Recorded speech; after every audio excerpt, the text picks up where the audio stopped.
Hello good morning to all of you. How are you all. Story reading session में आपका स्वागत है। और जो आज की स्टोरी है उसका नाम है द लास्ट वन। मैं आपके लिए पढ़ रहा हूँ और आप मेरी पहली भी स्टोरीज़ एंजॉय कर रहे हैं जो पहले मैंने पढ़ी। और अगर आप चैनल पे नए हैं तो इसको सब्सक्राइब करिए, कमेंट करिए, शेयर करिए। So let me read the name of the stories the last one. मेरे पास टेक्स्ट है, मैं टेक्स्ट पढ़ूंगा आपके लिए और एक्सप्लेन करूँगा। Bhanu was sister of Tanu and they both were married in a same village. Bhanu और तानू दोनों बहनें थी, वो एक ही गाँव में मैरिड थी। One of their Elder sister was married in A near by village. और एक उनकी और सिस्टर थी, वो पास वाले गांव में मैरिड थी। They had two elder brothers of whom one was married and one was still bachelor. उनके दो भाई भी थे, एक अभी शादीशुदा था और एक की शादी अभी नहीं हुई थी।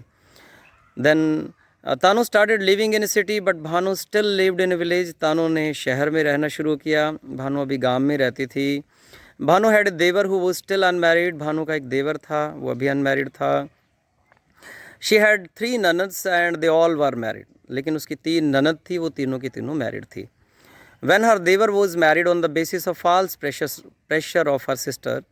जब उसके देवर की शादी हुई फॉल्स प्रेशर के कारण, जैसे कई बार शादी में प्रेशर होता है सिस्टर्स का या और रिश्तेदारों का, उनके कारण जब उनकी शादी हुई, then the Tano she said to the देवर्स वाइफ मानो। तो तानो ने, जो उसके देवर की वाइफ थी उसका नाम था मानो, उससे कहा वी हैव डिवाइडेड आर ननद्स। हमने अपनी ननद को बांट लिया है, आपस में 3 हैं।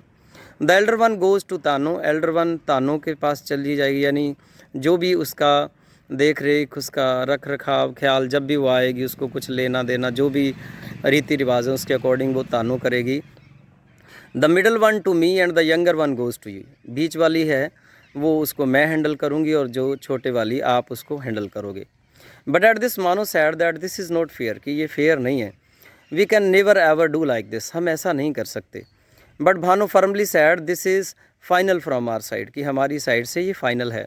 And in haughty way she boasted the richer ones are on sides and now we will see how you take care of the younger and the poor sister. और उसने मानो पे डायलॉग भी मारा कि जो रिचर हैं, जो अमीर बहनें हैं, अमीर अमीर ननद हैं, यानी बहन हो गई उसके देवर के आगे लगा लो, और वो कहती भी वो हमारी साइड है, और जो गरीब बहन है सबसे छोटी वो तुम्हारी साइड है। देखेंगे कि आप कैसे उसकी केयर करोगे। Manu was very upset and she discussed the matter with her husband who had a lot of ideas to tackle such silly things. So मानो ने अपने हस्बैंड को बताया और वो बड़ी दुखी भी थी। तो उसके हस्बैंड ने कहा कि ये कोई बिगर प्रॉब्लम नहीं है, मेरे पास बहुत सारे ऐसे आइडियाज़ हैं इन चीज़ों को टैकल करने के लिए। So he gave his idea to Manu to ask Bhanu if her brothers divided them too like that, who would be her brother as she had only 2 brothers. और तब उसने, उसके हस्बैंड ने मानो से बताया कि आप भानु से ये पूछो कि अगर तुम लोगों को भी तुम्हारे भाइयों ने बांट लिया तो तुम किसके हिस्से में आओगी। यानी तुम्हारे तो 2 ही ब्रदर्स हैं, तुम 3 बहनें हो, तो फिर तीसरा ब्रदर कहाँ से आएगा तुम्हारे पास तुम्हारी टेक केयर करने के लिए। And they would go to the elder sister. और जो दोनों बड़े भाई हैं, मतलब आपके हिसाब से, डिवाइडेशन के हिसाब से, वो तो उनकी तरफ चले जाएंगे, तो आपका तो भाई नहीं हुआ कोई। She was all upset and she could never ever think that Mano was such an intelligent and could ask such questions. और वो बड़ी अपसेट हुई और उसको कभी विश्वास ही नहीं था कि मानो भी ऐसे क्वेश्चन पूछ सकती है और वो इतनी इंटेलिजेंट है। She remained sad for many days and but last she asked मानो व्हाट द सोल्यूशन वॉज। सो वो बहुत दिन तक अपसेट रही, फिर उसने मानो से पूछा कि आप बताओ क्या सोल्यूशन है। She remained sad but at last she asked Mano that what was the solution, what the solution was. ये मैंने पढ़ दिया। Mano further asked her husband as he had lot many ideas. Mano ने फिर अपने हस्बैंड से पूछा कि अब उसने मेरे से ये पूछा कि फिर सोल्यूशन क्या है। He suggested that Bhanu's parents must have one more son that would be her real brother. तो उसने सजेस्ट किया कि एक्चुअली जो भानु के पेरेंट्स हैं उनके पास एक और मतलब बच्चा होना चाहिए, वही भानु का रियल ब्रदर होएगा। So then he explained that she must talk to Bhanu could not understand and then he explained that she must talk to her parents and demand from them one more brother. वो समझ नहीं सकी, लेकिन फिर भी मानो ने भानु से कहा कि तुम ऐसे करो, अपने पेरेंट्स से बात करो कि अगर हम अपने भाइयों को डिवाइड करते हो तो मेरे पास तो कोई भाई आया ही नहीं, तो एक और भाई होना चाहिए मेरा। When she made this demand from her parents, they were wonderstruck at her foolishness. और जब उसने क्या किया, अपने पेरेंट्स को जाके ये डिमांड बताई, तो वो बड़े हैरान हुए कि तुम पागल हो गई हो, मतलब ये कोई बातों में बात थोड़ी है जो आप कह रही हो. But she threatened them not to talk to her and if they did not fill her demand. लेकिन उसने क्या किया, उनको एक तरह से थ्रेटन किया. Passed by and Bhanu's demand grew more and more grave. जैसे जैसे दिन बीते तो भानु की जो डिमांड थी वो और भी ज़्यादा ग्रेव होती गई, गंभीर होती गई. Every time she talk to her parents and she demanded a brother, though she herself had 2 sons by then. जब जब भी वो अपने पेरेंट्स से मिली तो उसने एक ही बात कही कि मेरे को मेरा भाई चाहिए, हालांकि उसके खुद के भी 2 बेटे थे. Everybody criticized her for her foolish demand but she was firm. हर एक ने उसको उसकी फुलिश डिमांड के लिए क्या किया, मतलब डांटा भी एक तरह से, कहा भी ये ठीक नहीं है, बट इवन देन वो बड़ी फर्म थी. Once when her parents came to meet her, she threatened them to come with her newborn brother or never to come at her home. एक बार जब उसके पेरेंट्स उससे मिलने आए तो उसने कहा कि या तो वो अपने मेरे ब्रदर के साथ आएँ, वो यानी एक न्यू बॉर्न बेबी बॉय के साथ आएँ, या फिर वो आना ही बंद कर दे मेरे पास. They thought and plan to have a child. उन्होंने फिर बहुत सोचा और उन्होंने सोचा कि क्यों ना एक चाइल्ड ले लिया जाए. The everybody criticize them but they too grew stubborn. हर एक ने उनको क्रिटिसाइज़ किया कि ये तो फुलिश डिमांड है उसकी तरफ से, तुम भी उसकी तरह हो गए हो. लेकिन वो भी स्टबन हो गए, वो भी उसी की तरह हो गए, यानी भानु की तरह. They tried natural method but in a vain. उन्होंने नेचुरल मेथड ट्राई किए लेकिन वो सब व्यर्थ गए.